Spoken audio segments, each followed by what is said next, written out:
According to Greek mythology, when the city that is today known as Athens was still in its early days, it lacked a patron deity. The people sought the favor of the gods and goddesses to decide who would become their protector. The major contenders for this honor were Athena, the goddess of wisdom and warfare, and Poseidon, the god of the sea. In a bid to win the favor of the locals, Athena and Poseidon engaged in a competition. Each deity was to offer a gift to the city, and the citizens would choose the superior gift as a sign of divine favor. Poseidon, eager to impress, struck the ground with his trident, causing a spring of water to gush forth, forming a lake. However, the water was salty and not suitable for drinking or cultivation, rendering it less beneficial for the city. Athena, on the other hand, offered an olive tree. This tree not only provided food, but also valuable olive oil. The citizens, recognizing this practical and essential nature of the gift, chose her as their patron deity. As a result, Athens was named after Athena, and the olive tree became a symbol of the city. However, most experts now think that the name of the city came first and Athena was named after it, but like many things, the truth may be lost to time. Athens is often referred to as the cradle of Western civilization, as it played a crucial role in the development of democracy, philosophy, and the arts. The city-state reached its peak during the 5th century BCE when it was under the leadership of prominent figures like Pericles. The Acropolis, a hill in the center of Athens, became the cultural and religious center of the city, adorned with iconic structures like the Parthenon that was built between 447 and 438 BCE. From 431 to 404 BCE, Athens was involved in the Peloponnesian War against Sparta and its allies. This war had a significant impact on the power and influence of Athens, which ultimately led to its defeat and decline. During the Hellenistic and Roman periods from the 4th century BCE to the 4th century CE, Athens continued to be an important cultural and intellectual center, but it gradually lost its political prominence. The city became part of the Roman Empire in the 2nd century BCE and experienced many ups and downs. After the fall of the Western Roman Empire in 476 CE, Athens became part of the Byzantine Empire. The city faced various invasions and changes in ownership during this period, including Gothic and Frankish rule. In the mid-15th century, Athens fell under Ottoman control and remained part of the Ottoman Empire for nearly 4 centuries. During this time, the city declined economically and culturally. Athens played a significant role in the Greek War of Independence against Ottoman rule, which lasted from 1821 to 1829. The war resulted in Greece gaining its independence, and Athens was officially declared the capital of the newly established Greek state. Athens underwent significant changes and development in the 19th and 20th centuries, including population growth, urbanization, and modernization. In 1896, Athens hosted the first modern Olympic Games. This symbolized its revival and importance on the world stage. Today, Athens is a bustling metropolis with a mix of ancient and modern influences, attracting visitors from around the globe.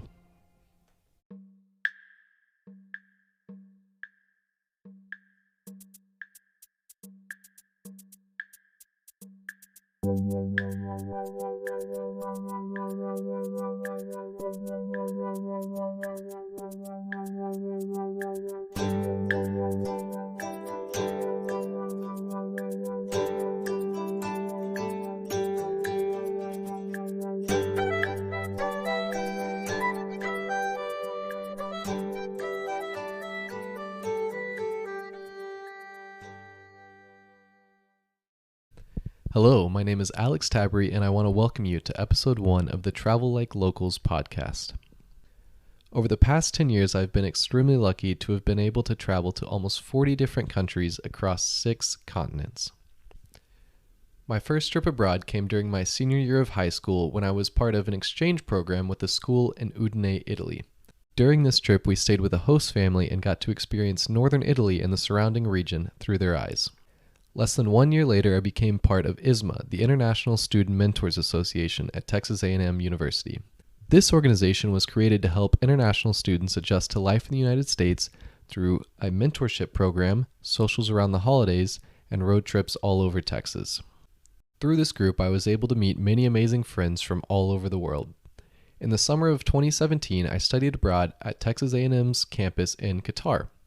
After this 6-week semester was over, I spent the next 6 weeks taking the long way home, stopping in 10 different countries, visiting many friends that I'd made through ISMA. During this trip, I literally traveled around the world in 80 days. This experience helped me realize that the best way to travel is with a local who can effortlessly guide you on the best stops in an environment that is completely foreign to you. I've always wanted to pursue something travel related, and I felt like a podcast would be a great place to start. In this show, I hope to help travelers learn the locals' guide to top destinations so you can feel comfortable no matter how many miles away from home you are. Please connect with me on Instagram and TikTok at TLL_pod for any feedback or suggestions for future episodes. For this first episode, I thought there was no better place to start than Athens, Greece, one of the oldest cities in the world. I was able to visit this city for a weekend back in 2017 during my Around the World tour when I met up with some friends who were studying abroad nearby. Though it was a quick trip, we had an amazing time touring the Acropolis, the 1896 Olympic Stadium, wandering through the streets, and enjoying some delicious gyros. Now you'll hear my interview with Dionysis, a local Athenian tour guide, who talked with me about all the do's and don'ts as he walked through the rainy streets of Athens. If you would like Dionysus to guide you on your next trip to Athens or check out some of his recommendations, you can find this and more at our website, www.tllpod.com. Please enjoy the interview, and if you're watching this on YouTube, stick around to the end where you can enjoy a step-by-step recipe on the Greek classic Souvlaki. If you're just listening, head over to my Instagram or TikTok at TLL_pod where you can find the recipe as well. So just want to welcome our first ever guest on the Travel Like Locals podcast, Dionysus. Thank you for coming. And could you just give us a quick introduction about yourself and tell us how you got into being a travel guide and how you've enjoyed it? Hello, I'm Dionysis. So I'm from Athens, born and raised. I studied archaeology, my bachelor degree, and then I've made a master about archaeological heritage management, about what we do with the antiquities and how we present and preserve the antiquities to the publics. In Greece, especially the period from 2010 and to 2017, was a period of a huge economical crisis in general. So, unfortunately, there are no many jobs for archaeologists, as long the jobs for archaeologists are related with government jobs, while the government does not have any sort of funds in general, because I feel that Greece will be like in an endless economical crisis forever. So I've got the opportunity because of a small tour agency called Urban Athens Collective, with which I'm still collaborating. I started doing mainly historical tours, which is my expertise. And then I've joined with locals as well, from where you found me. And I've expanded my portfolio. I do various types of tours at the moment. Almost everything except road trips, as long as I don't drive. Fair enough. How long have you been doing this for? What year did you start doing your first tours? 7 years. But we have to do a degree on that. I was 2 years out because of the pandemic. Okay, makes sense. So I'm sure, like any other place, Athens has its tourist seasons. In your opinion, what do you think what are the best times to visit Athens in terms of the weather, the crowds? April, Okay. which is like spring weather. It might rain, but it won't Yeah. get extremely hot. On the other hand, the water to swim will be Okay. still quite cold. Depends. Okay, Athens is like a tourist trap for the summer. It's heavily hot. It's not enjoyable, especially Yeah. June, July, August. It's like 40 degrees Celsius, like around 90 Fahrenheit. is not enjoyable. That's why most of the people visiting Athens during the summer, in most of the occasions, are just staying like a couple of days in order to go to the islands afterwards. Yeah. Yeah. Athens is a great city, like for a city break, because it has a lot of options in terms of urban identities. So it's really diverse. There is a place for everyone. It's a nice city, like to visit, like for a city break. 3 or 4 days Okay. are enough for Athens. So, yes, the central Athens area is quite a small area, which is the interesting part of Athens. While Athens is like 5 million people, it's really spread. So Attica is the region. Athens Okay. is the city. So Athens nowadays, the city actually, occupies almost the entire region of Attica, because Wow. many people will migrate to Athens, either like internal immigrants, either like refugees or immigrants from abroad, especially in general in Greece because of the location, which is like really nearby the Middle East, because of the continuous wars over there. There's always a refugee crisis. Yeah. Yeah, I visited Athens myself in, I think it was about June or July of 2017, and it was just a quick weekend trip. But yeah, like you said, it was very crowded and very hot.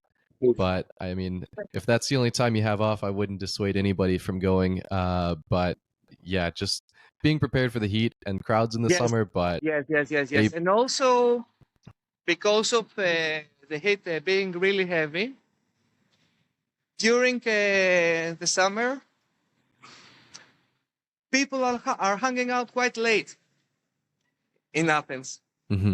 So we have a quite late culture in terms of what time we have our dinner or what time we are going out to meet our friends. Yeah.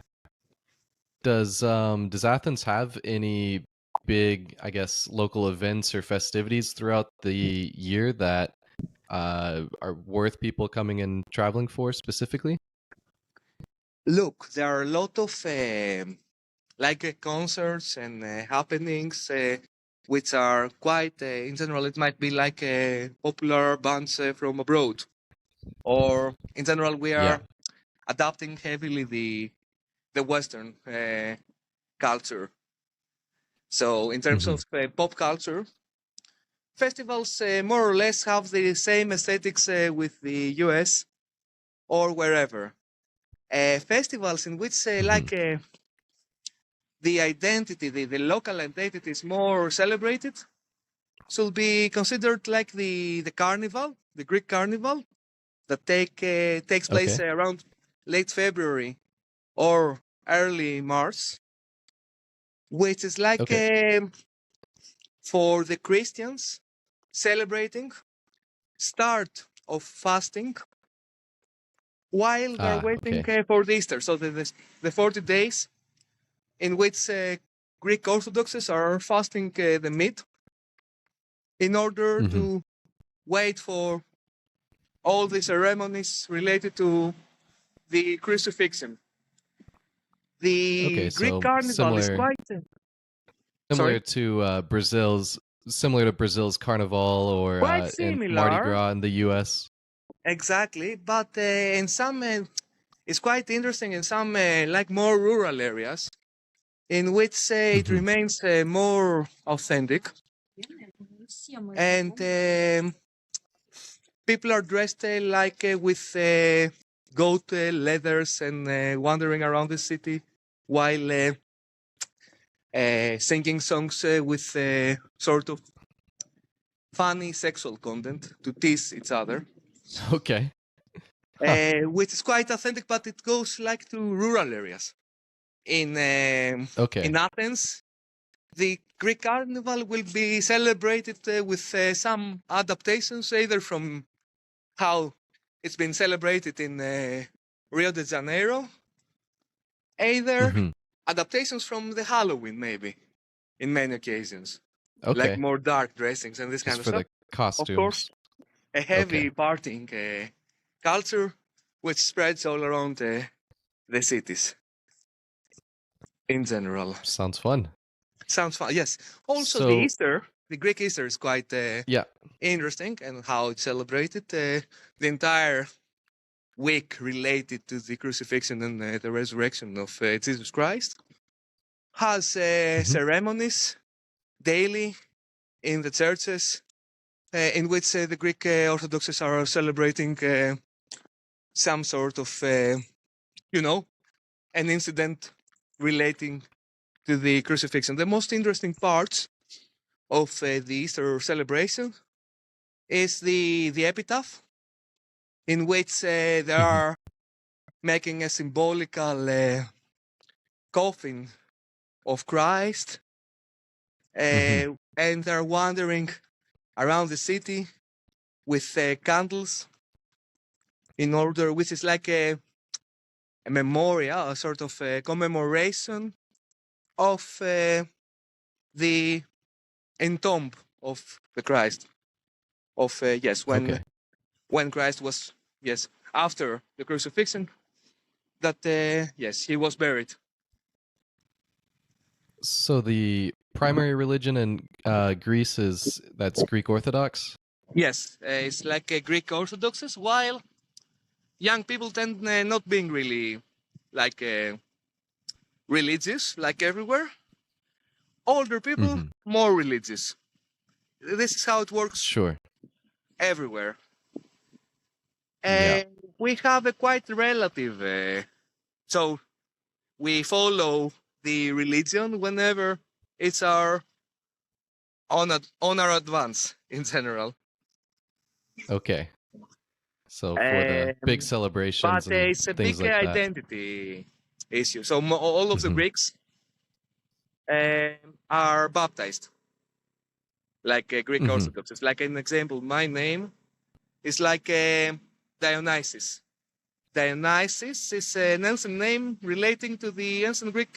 Actually, Mhm. sorry, Dionysos was the god related to the wine, to wine and theater, and also fertility. Dionysos. Mhm. Dionysios was about people heavily related to the god. It was about worshippers of Okay. Dionysos.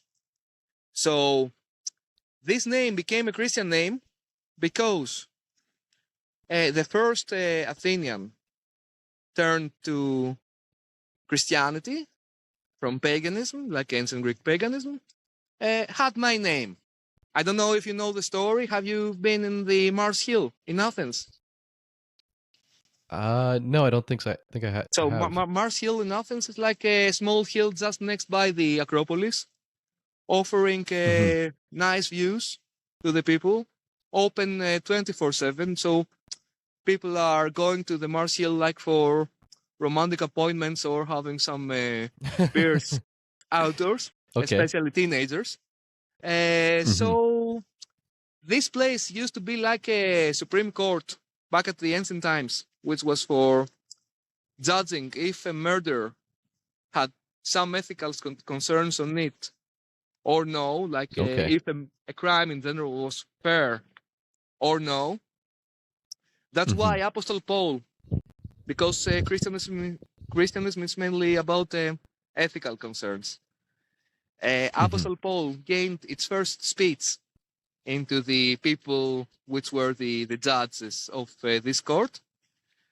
The first Athenian turned to Christianity was a member of this court and called Dionysis. That was Okay. this is a small and short story for my name.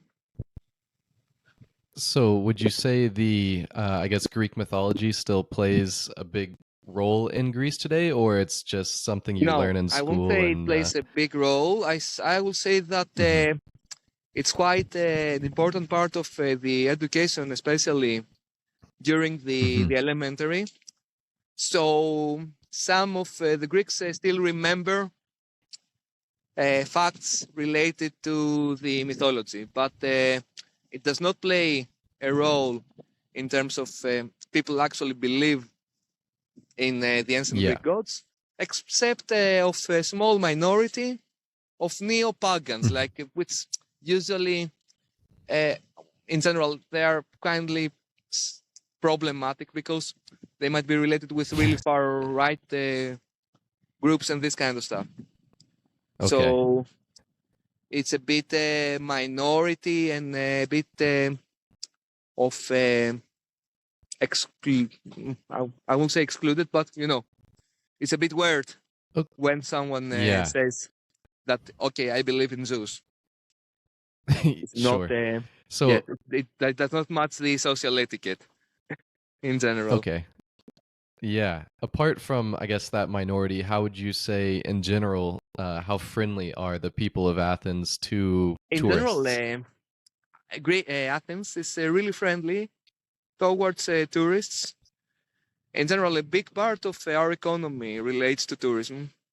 So Hmm. people know how to be gentle. Also, it's about, sorry about this, it's about No problem.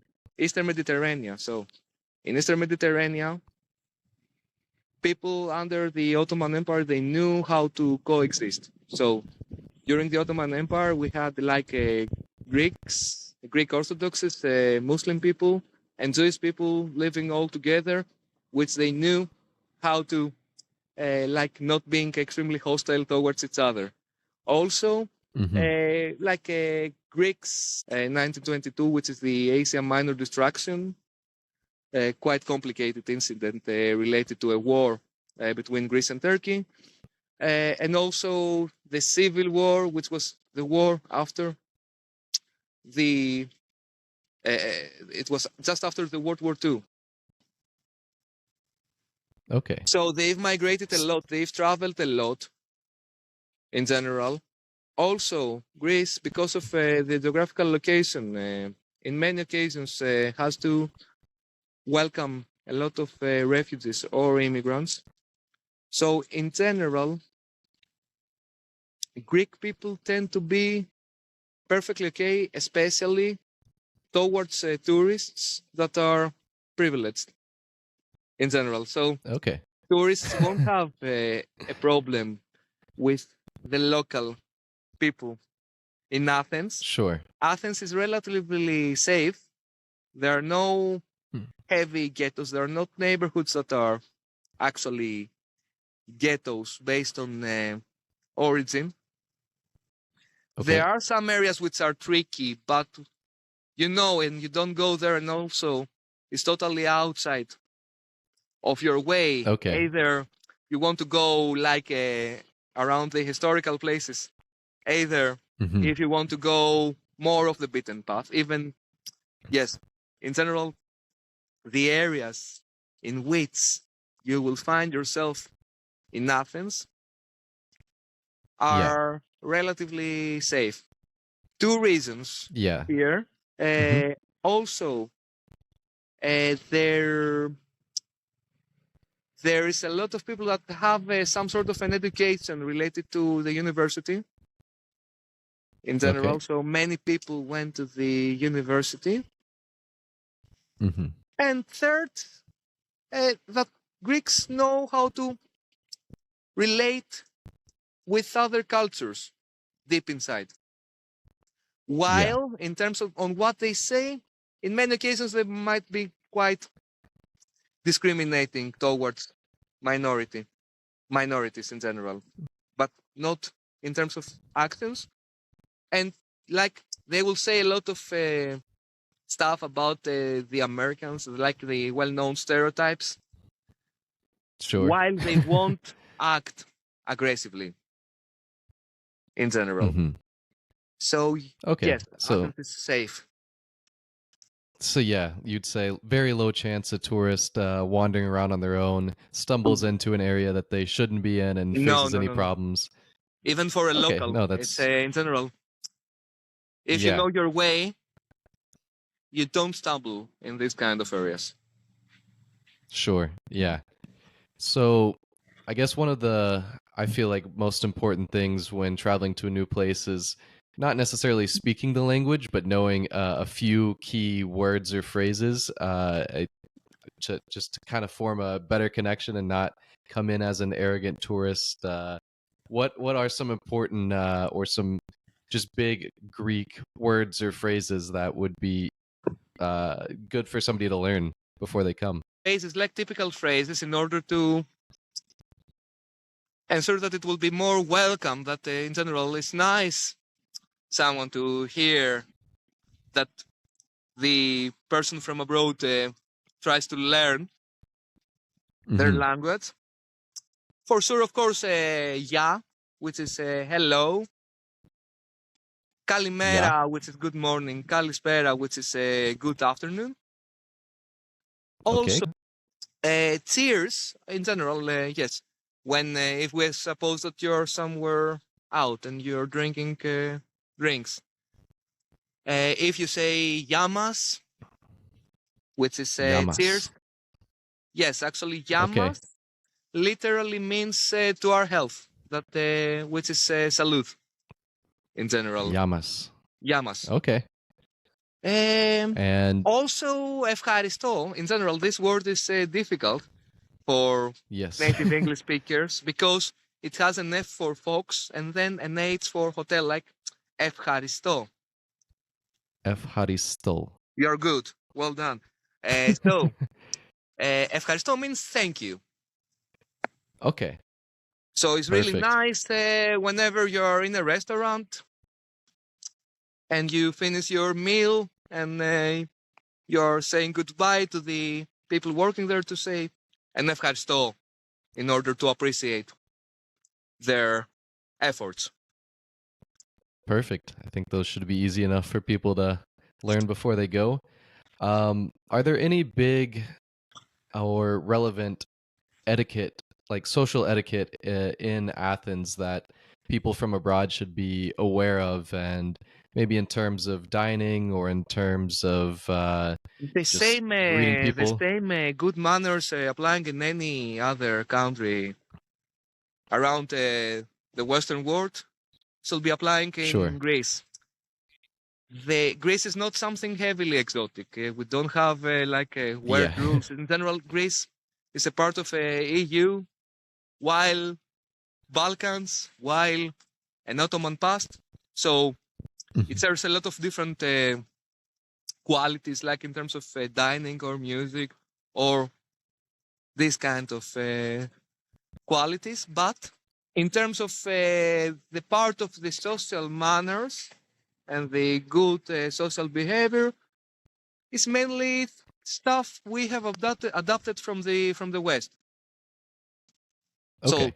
the same thing So you are careful about in sure. Germany or in the US, you are careful about in Greece in general. Like, be gentle with the other people, respect the other people, say thank you like to the people like working for you, like doing services stuff and this kind of stuff. Don't be extremely over demanding like to the staff, especially when it's Hmm. like which in general, in my experience, like especially the people from America, because I mainly work with people from the US, are the favorite people of the Okay. staff working to services related to tourism. They will be always quite gentle, and Hmm. yes, they appreciate a service when it's done in a good manner. Depending on, they're quite understanding in general. So, Okay. Well, and yes, in general, in my experience, okay, we might not accept extremely, we might not like extremely drunk people or extremely wasted people, but like yes, but this is not something which anyone else like. So yes, sure. Yeah, pretty basic, straightforward. If you've Yes, come yes, from a yes, Western pretty culture, you'll exactly, fit right in. exactly. Oh, that's great. So, for people to, I guess, when they arrive in Athens, if they want to get around, what is the best form of transportation that you would recommend to tourists? Depends on where they are staying. So if they want to do like a more urban tourism and stay like central Athens, transportation Mm-hmm. might not need it because central Okay. Athens is quite walkable. Also, taxi taxis are quite affordable in case you book them through mobile apps like Uber or the Free Mm-hmm. Now, which is a Greek taxi mobile app. Okay. So it's like if we assume that you're staying within the ring of central Athens, you Mm-hmm. don't pay more than 10 euros for a ride. The longest ride is like 10 euros, the longest possible. In most of the occasions will be like Okay. 5 and up to 6. So it's worth, instead of getting the transportation being heavily packed, the public transportation, especially during the rush Yeah. hours, like everywhere, might be not really pleasant, like an experience. But Okay. if we assume Sure. that you're a company of 3 or 4 people, it's heavily more Mm-hmm. preferable to just grab a taxi with using a mobile app and do your job quickly Okay. and more comfortable. Also, Athens is nice to walk around. It's small, so walking around, especially the historical center, in which you will not experience any threat, Mm-hmm. it's perfectly okay. It's my favorite, my own personal favorite transportation around Athens because I still live quite nearby the center. Nice. It's like walking. I really enjoy walking, Yeah, and it's I agree there. it offer also Athens because of how it's organized. It's a lovely mess in general. Okay. So you Yeah. see a lot of architecture from a lot of different periods and in a lot of different states of preservation while walking Yeah. in general. Sure. It's like in many occasions, it's like you just walk 200 meters and you're in a Mm-hmm. totally different townscape, which is like being in a different town, not not in a different Sure. neighborhood. All in a And 2 minute walk. I will say that Athens is somehow organized in neighborhoods.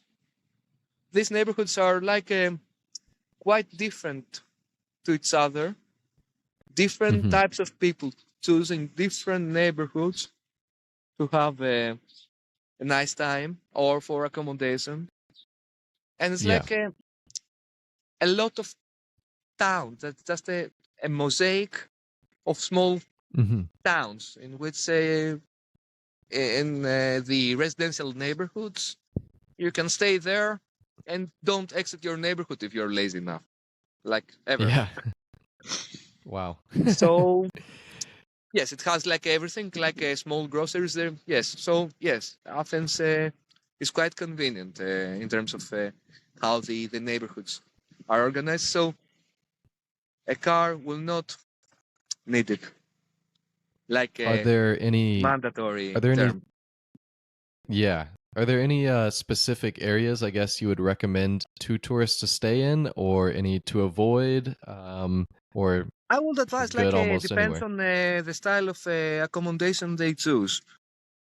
Okay. Nowadays, in general, the prices on the Airbnb is almost the same with a hotel Mm-hmm. in general. So Yeah. in many Yeah. occasions, it might be preferable to hire a nice, like a 3 or 4 star hotel Mm-hmm. around the center of Athens rather than hire an Airbnb.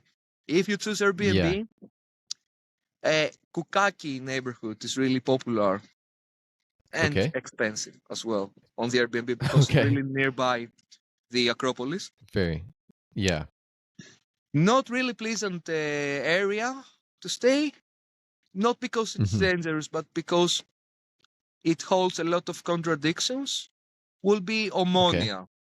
In Ammonia. Omonia, in some occasions, if you get lost, you might end up in an alley in which like drug dealing happens, which is not, again, it might not result into, it might result, but in general, in most of the cases, it might not result in something really bad, but it's not nice to see people in this state. That's all. Yeah, sure. Yes, so neighborhoods to avoid will be like neighborhoods around ammonia for accommodation Okay, in general. perfect. So on to, I would say most people's favorite part about traveling, at least one of mine for sure, is the food. What are some of the most important Greek dishes to try when you're there? I have to advise here that most of the culinary culture is like about third qualities all around Okay. Eastern Mediterranean. Like I suppose that you have went to Turkey. Yes. I Yeah, I suppose spent that a you've day in tasted Istanbul. moussaka I have. in Yes. Turkey. I suppose that you've tasted tzatziki Of in course. Yes. Turkey. I suppose that you've uh, tasted like a kebab or sure. doner. Yeah. Yep. So we share a lot of common logics on how we cook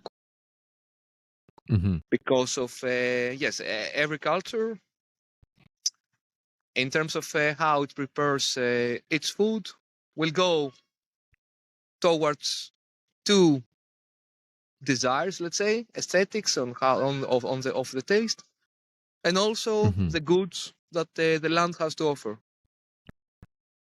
So more or Yeah. less, Turkish land and Greek land has to offer the same agriculture Similar. Yeah. and like Yeah. animals.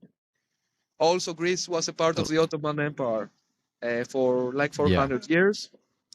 There was also a violent population exchange back in 1924, in which Greek Orthodox is obliged to come in Greece from Turkey, like almost all the Greek Orthodox is obliged to come in Greece, and Turkish like Muslim people obliged to go to Yeah. Turkey. Um, but the Greek Orthodoxes came from Turkey. They were more Turkish in terms of culinary culture and music, and in many occasions they were heavily discriminated from like the locals, like Turkish newcomers.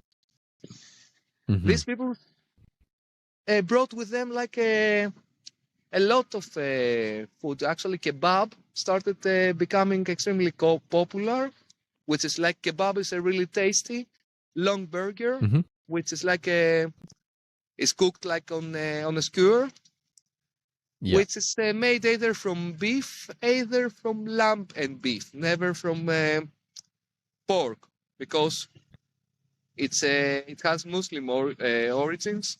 So Muslims don't Yeah. eat the meat. So I will say, like to sum up a little bit, because I've went a bit far away. Uh, so um, I will say that the Greek cuisine is a cuisine of Eastern Mediterranean, which is more Western in terms of being a bit more neutral in terms Yeah. of how many spices we are Okay. using in comparison to the Middle East. But still, Okay. so in many occasions, I feel that it might be more attractive. The Greek cuisine might be more attractive to an American in comparison to the Turkish cuisine, because the Turkish cuisine might feel a bit over flavored in general. Okay. Interesting. So I Uh, think moussaka is a dish that I don't think a lot of Americans are too familiar with. Could you, I guess, explain that one a little bit Yes, for of course, anybody listening who hasn't? of course. So moussaka is like layers. Actually, it's similar to lasagna on how it looks like. Yeah. So it's like layers. So one layer is potatoes, which are slightly fried first. Second layer is like ground meat, beef in most of the occasions. Third layer is about, sorry about this, I'm missing the word, No uh, problem. eggplants. Oh, yes. Yeah. Eggplants, which are slightly fried as well. And on top of that, Hmm. bechamel. Hmm. It's not really, in general, the Greek cuisine in terms of in general, in terms of techniques, Yeah. it's not really complicated. It's like simply frying or like putting stuff in the oven or grill. Yeah. The moussaka, though, because you have to fry all this stuff because before putting in the oven, it Hmm. leaves a mess in your kitchen. Yeah. It takes a bunch So of pans to make. people will avoid to make moussaka because of this Fair reason. enough. And Yeah. in many occasions, Greek mothers or wives, in some occasions, they will use moussaka like a motivation. So do this, my dear child, and I will make you a moussaka. It's your reward. That's Yes, great. yes, yes, like a reward because it's not difficult, but you know it needs a lot of effort in terms of like preparation and also Hmm. most importantly cleaning. Yeah. No, that makes sense. I think another food that almost everybody would associate with Greece is the gyro. Um, The gyros, I guess yes. how. Actually, Yes. gyros is Yeah. the same. Actually, is the Greek adaptation on the doner. Yeah. It's, Oh. so the difference of the Greek gyros and the doner is that the doner will be like either beef and Hmm. either beef lamb, either chicken in general, while Yeah. Greek gyros will be chicken or pork. So the Okay. gyros is like the roastery. So Yeah. you put pieces of meat related to the belly of the pork in most of the occasions. And Hmm. actually, gyros is like spinning around itself. Uh, Yeah. and that's why it's called gyros, because gyros relates to gyrizo. That means turning Mhm. around in Yeah. general. So So it's like a street food. It's our favorite street food, the gyros. So okay. it might be on a wrap, like Greek pita. Greek pita is Mm-hmm. thicker than the Arabic one, which is Mm-hmm. on the falafel. So it will Yes. be pita, like tomato, tzatziki. Tzatziki is a sauce which is made of yogurt, garlic, and cucumber, and Mm-hmm. also onion, uh, which are wrapped all together inside the pita bread.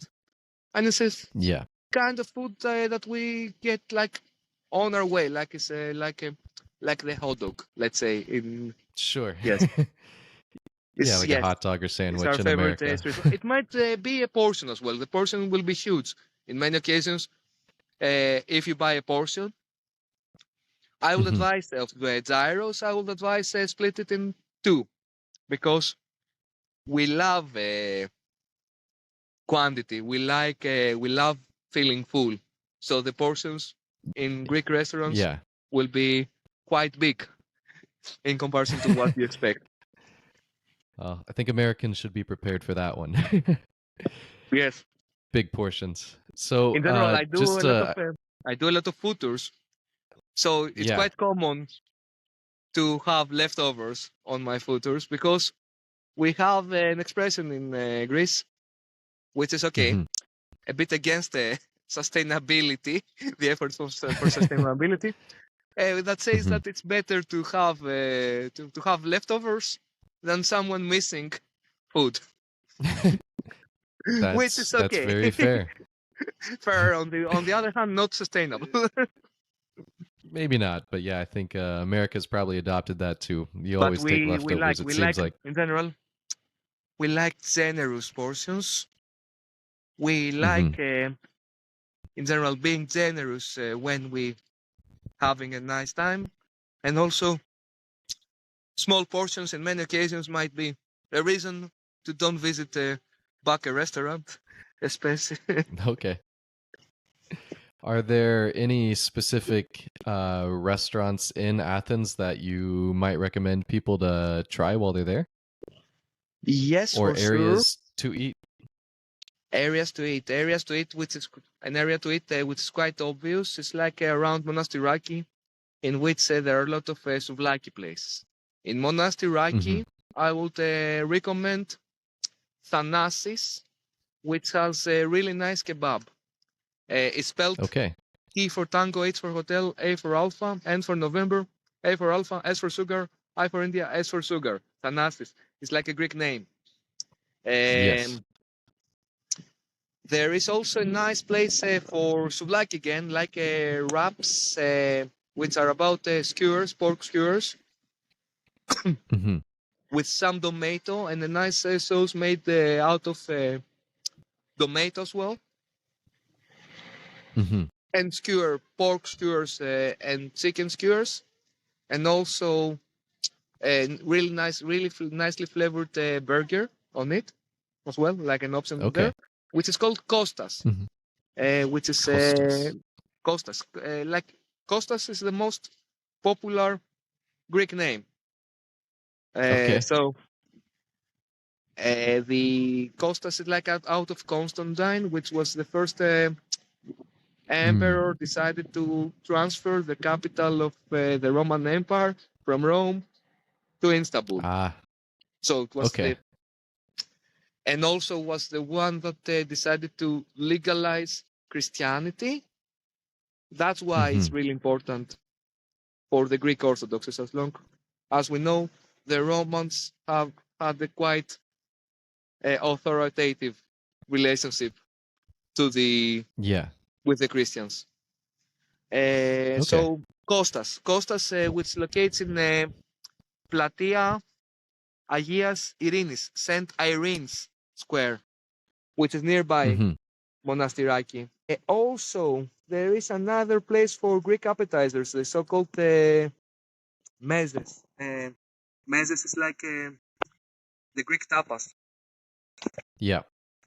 Again, the word mezes is like a Middle Easternist word relating Hmm. to an Arabic, I think, origin, which is like the taste. Mezes means the taste in Arabic in general.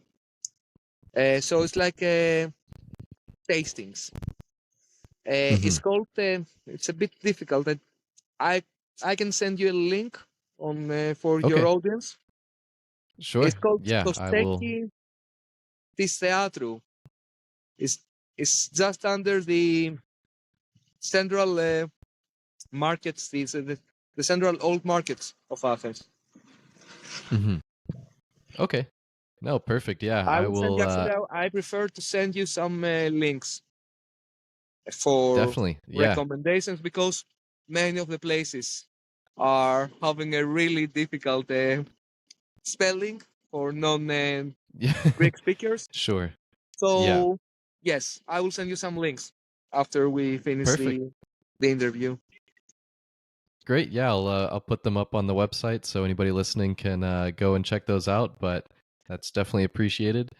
Um, next, yeah, I just want to talk about some of the biggest sights to see in Athens. So I think you can't really talk about Athens without talking about the Yes, of Acropolis. course, of Um, course. but I think a bunch of people also kind of confuse or don't necessarily know the difference between the Parthenon and the Acropolis and just kind of use the words interchangeably. So, from could you, I guess, elaborate on what the Yes. differences are between the two? I have to advise first of all that many Greeks share the same confusion with Okay.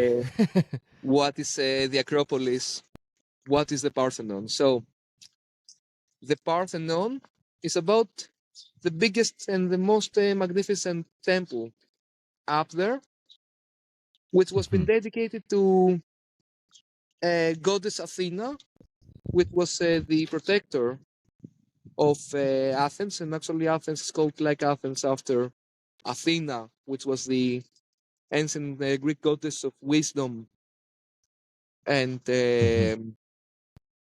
also agriculture as well, and sophisticated strategies. It was a war goddess as well. But Ares was about the really violent part of the war. Athena was about the most strategical part of the war. So the Parthenon is about, it's obvious, the biggest temple, still preserved up there, partially preserved. You don't get the how it was. Yeah. When Acropolis is like literally means the edge of the city. So from acro, which is the edge, and polis, which is the city. So Okay. Acropolis is something that every ancient Greek city had. It's about the most sacred, fortified spot of the city. So the most sacred spot of the city was been dedicated to a god. This is because, in general, nobody was allowed to slaughter someone else inside a space which was considered like God's property. So the Acropolis of any ancient Greek city will have been the last resort for safety in case of an invasion. So the Acropolis is about the hill in which all these monuments are located. The entire hill is dedicated to ancient Athena and a lot of other deities in the slopes of the Acropolis. Like an example, the theater of Dionysus, which is on the south slope of the Acropolis, which I will highly recommend to visit, as long it's the theater in which the most important acts of ancient Greek tragedy first played. Okay. So to sum up, Parthenon is about the temple, which is like a stereotype on what to expect from Greece. Yeah. And definitely. the Acropolis is the hill which is dedicated into Athena, where the Parthenon was built. Quite complicated story about the Parthenon and the Acropolis. I don't know if you want to expand further. I think it might be more helpful just what do you think would be the best time of day for visitors to come when it's not, peak crowding? Evening, just the latest possible. The evening. Depends. Okay, the time that the archaeological site close depends on what time the sunset takes place. Yeah. So during the winter, it's like 5 in the evening. Okay, people visiting Athens up to like middle or late March won't have a problem any time of the day. But from middle March and onwards, that there are a lot of cruise ships arriving in Piraeus, which is the port. I would advise avoid the morning hours or go extremely early, like 8 in the morning when the archaeological site opens. Okay. So perfect. Yes. Also, a nice archaeological site, actually my favorite archaeological site, it's the ancient Agora, which is nearby the Monastiraki area. The ancient Agora was actually the heart of the city. the place in which Okay. people were gathering during their everyday life. Mm-hmm. Sorry, that's Perfect. So, I guess another place that I visited while I was in Athens that I would recommend most tourists to check out is the 1896 Olympic Stadium. of Could course. you talk a little bit about what that Olympics meant to Athens and yeah, just what to know while you're there?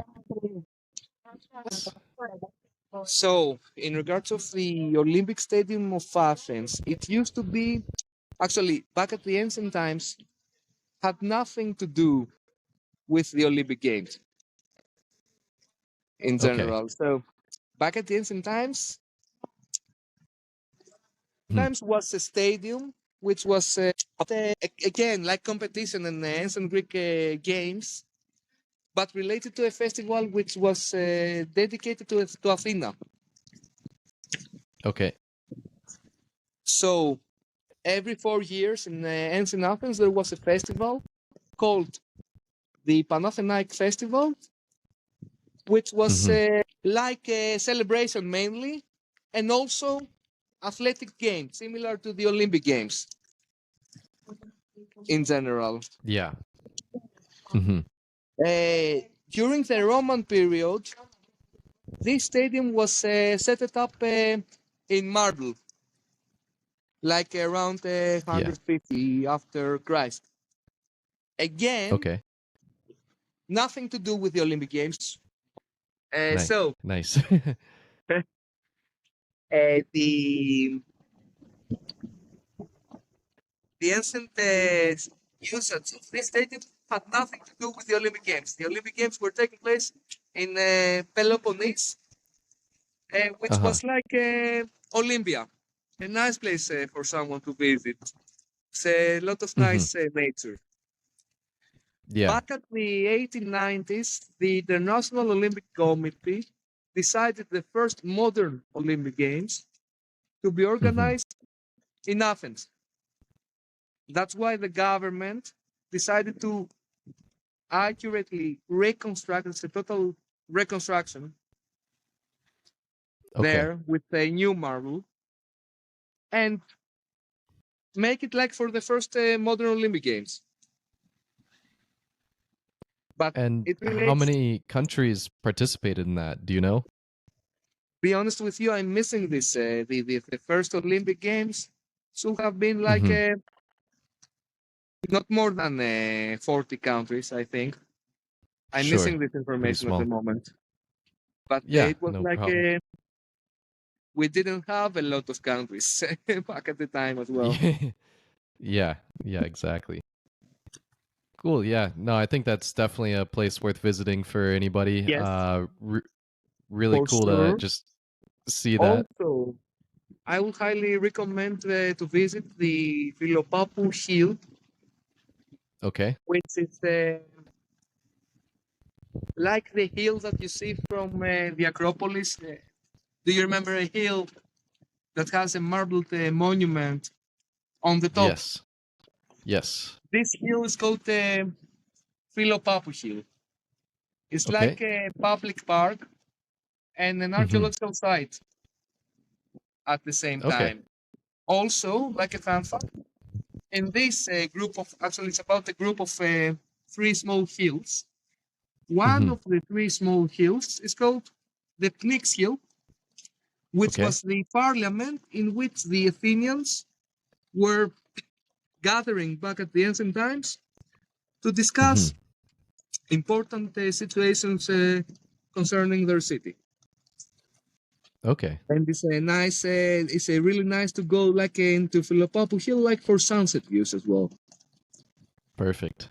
and offer some actually it offers the best views to the Acropolis Okay. and the Parthenon and all the monuments there, especially on the side of the Pnyx Hill. Great. Yeah, I remember just seeing the Acropolis at night was an amazing sight with it's all lit up and yeah, definitely a Yes. sight to see. So, um I guess for anybody who's traveling anywhere, you have to take something home with you. That's just a requirement. What what areas would you recommend, or is there any specific area that's better than others for tourists to grab souvenirs or Like crafts or something for while they're in souvenirs, Athens? I would advise either on Iphestu Street, Iphestu Mm-hmm. and Pandrosi Street, which is actually the so-called flea market, Okay. which is full of souvenirs and stuff and clothing as well. And also, like Andrianou Street for souvenirs in Plaka neighborhood. So Iphestu Mm-hmm. in Monastiraki and Andrianou. Okay. I would also advise to go and taste honey, Honey. Greek Okay. honey, like from all around Greece, like a family having a really big tradition about honey, like since the 1930s, called Okay. Meliti. Mother Echo, Milit. Lima, India, Tango, India. I will send you a link. No worries about this. Perfect. I will add that to the It's website. again, this place is like nearby the food markets, the old food markets. Yeah. Okay.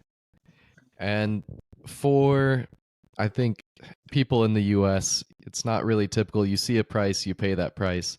Is that the same in Athens, or is it more of a negotiate a bit and it's flexible?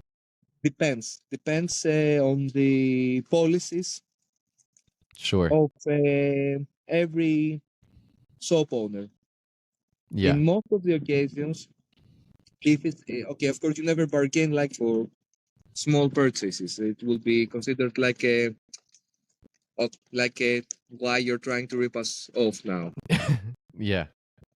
But for big purchases, you might ask to pay in cash and don't get the VAT receipt. That's a way to negotiate in general. That's the only way to negotiate because Bring cash. taxation is quite big. It's really big. Actually, it's like for luxurious products will be 24% VAT, not only the VAT, not the income Wow. tax. So Yeah. they're avoiding, they're saving a lot of money that way. So in many occasions, especially, okay, you never bargain within like a big chains like the H&M or like this kind of stuff. You Yeah. bargain, Sure. Yeah. sorry, you bargain in small shops Okay. in general. Perfect. Um, it's up to you. It's not really ethical. It's a Yeah. travel advice. Okay. Great. No, that's good to know. And I think another thing a lot of Americans specifically might have questions about is when you're at a restaurant, is tipping customary? What's the expectation there? It's always welcome. My advice will be tip the waiter or the waitress because they are getting paid like average or lower than the average, while the average in Greece is like a sort of €1,000 per month. So Okay. there is not something obligatory, but Yeah. tipping is a gesture which is always welcome in Greece. Is there I guess percentage that is customary among people, or 10, 20%? Yes, Anything there you is would not the like 10% Okay. will be more than welcome, like in most of the occasions. Okay. Perfect. But Yeah, I think in that's general, it won't be welcome. The 10% rule won't yeah. apply when it goes like into small purchases. Sure. To help you Okay. understand, my coffee cost like €2. Yeah. It won't be really, my personal strategy about tipping is like every purchase which is less than €5 goes like to 50 cents of the euro. And then Sure. I go with the 10% when it goes like larger. Okay, makes sense. Um, I guess just to start wrapping this up, is there anything else that you think that a tourist or anybody should know before coming to Athens for the first time? The best way to experience Athens is to come without a really strict schedule in order to be spontaneous. Like, don't book a lot of tours around Athens. Book one which will be like a introduction, like most preferably. If I was a tourist, I would book like a food tour in every city, like to get some food and culture, Yeah, sort of out of the beaten path. Of course, organize a visit to the Acropolis as long they will be here. But in general, yeah, in my opinion, traveling needs to be about something spontaneous. It's about vacations, and yeah, Athens is a quite an enjoyable city to be spontaneous and also really laid back as well. So, like an example, in the restaurants, we will never be like in a rush. We will take our time, uh, do our discussions, gossiping, arguing, or whatever. Greeks might yeah. sound a bit loudy. In many occasions, people might think that Greeks are about to fight. Well, this is not. It's about the accent in general. They might get Sure. aggressive, but they won't easily get involved in like more violent. They are not violent to each other. So yes, being Perfect. spontaneous, being as spontaneous and open to new experiences, I would say. Great. Yeah, I think that almost applies anywhere. You should always go in it with a open mind and Go with yeah, the starting flow. off a tour. Yes. But no, I like your idea there. Start off your trip with a quick tour on a with a tour guide. They can tell you all everything Just you like need to know and then go from there. 2 or 3 hours, like with a tour guide, either like more highlights or off the beaten or food tour, and then you Mhm. can navigate themselves. In general, personally, I always send some packs of recommendations the after the Yeah. tour. So yes, in general, you can get what you need with just one tour in order to be Mhm. flexible to discover things on your own, which is the most important in my opinion. Definitely. Yes. Well, Dionysus, thank you for your time. I will link your tour if anybody else wants to is going to You are Athens welcome. and is looking for a tour guide. I will link Dionysus' tour on the website as well as all of his recommendations will be there. So yeah, just thank you for your time and no, this has been fun. Been great talking to you. Thank you. Nice to be meeting you as well, of course. Yes, you And too. sorry about the circumstances relating to the No weather. problem. Nothing you can do I was there. hoping, like, so, I should have been more flexible and stay indoors today. That's okay. I really enjoyed and thank you for joining with me No, that in was Athens. great. Yes, thank you for the tour. Welcome. Okay, have a good rest of your day and Souvlaki. stay dry. Bye bye. Beautiful. Bye.